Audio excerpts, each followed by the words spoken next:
Hi guys, ఇక్కడ iPhone 16 Eluru క్రోమాలో display అయితే పెట్టారు. మనకి ఐఫోన్ 16లో ఉన్న అన్ని వేరియేషన్స్ ఇక్కడ డిస్ప్లే అయితే ఉన్నాయి. ఇది వచ్చి 16, మనకి 16 వచ్చి బ్లూ కలర్ ఉంది. ఇక్కడ బ్లూ కలర్ బాగుంది చూడడానికి లుక్. అండ్ ఓకే, ప్రైస్ కూడా. అండ్ ఇది వచ్చి 16+. ఇది కూడా ప్రైస్ కూడా బాగానే ఉంది. కలర్ వచ్చి పింక్ కలర్ ఉంది. ఓకే. అండ్ ఇది వచ్చి 16 ప్రో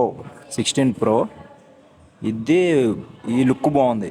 అసలైన ఐఫోన్ లాగా ఉంది ఈ లుక్, చూడడానికి ఒరిజినల్ ఐఫోన్ లాగా కనిపిస్తుంది. ఓకే. క్యామ్ మొబైల్లో క్వాలిటీ పడకపోవచ్చు, క్యామ్ మాత్రం చాలా బాగుంది. క్యామ్ క్వాలిటీ కూడా. అండ్ వచ్చి ఇంకోటి 16 ప్రో మ్యాక్స్.